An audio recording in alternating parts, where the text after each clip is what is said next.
Hi, my name is Max Feller, and I'm going to be doing a presentation today on cigarettes and negative externalities. So we'll start off by explaining what is an externality.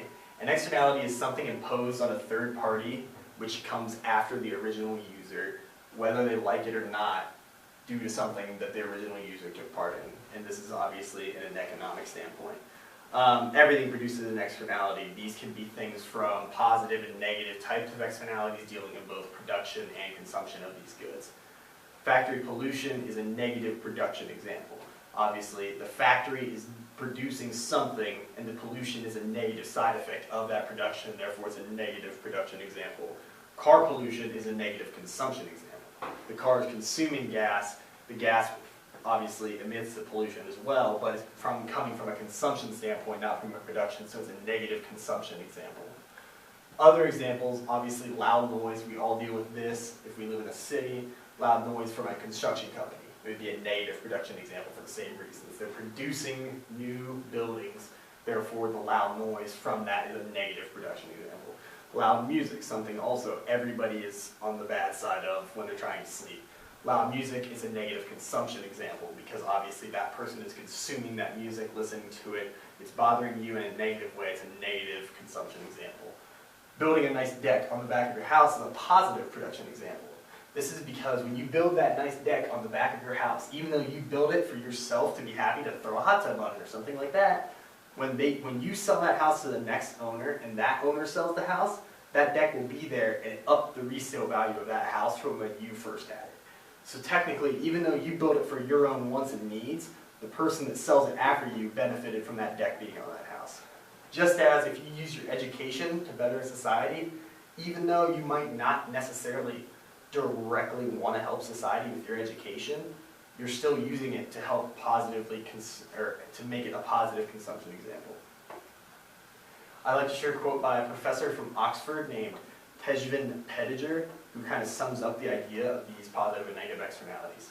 The existence of external benefits, positive externalities, means that social benefit which will be greater than the private benefit. So obviously, when you use something, there's more good done to society overall than what you're getting out of it. That's the point of what he's getting at. If there are negative external costs in consuming a good, which are negative externalities, the social cost will be greater than the private cost, which is obviously the same thing except instead of benefits, it's costs. So for my externality, I chose to work with secondhand smoke inhalation from smoking. I chose this because my dad is a smoker, so I've obviously heard a lot about the secondhand smoke inhalation that me and my mom probably have had. It's not the greatest thing. It's obviously a negative consumption externality. My dad consumes the cigarettes, which produces the smoke from them, which me and my mom have to consume from the third party, which makes it a negative consumption externality. So the negative effects of secondhand smoke are obviously a pretty well-known thing.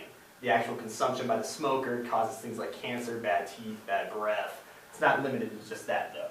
The externality effects of those inhaling it, like myself and my mother, includes many of the same problems like cancer and numerous other things if taken in high dosages. It can also affect pregnant mothers and the children that come from the pregnant mother.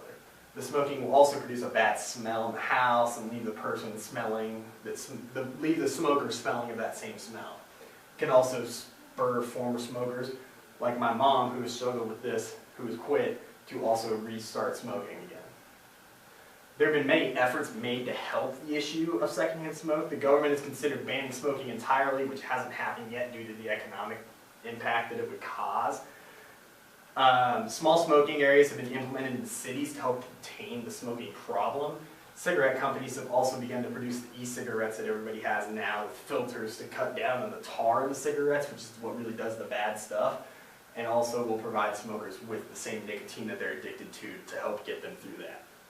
So for my solutions to the smoking secondhand problem, I plan on adding the current smoking area plan, but adding large amounts of trees in those areas to help absorb it and reproduce the oxygen in a more healthy way than what it'll be. This would leave large amounts of odor. This would solve the large odor problem, and this could be accomplished also by leaving air fresheners and odor absorbers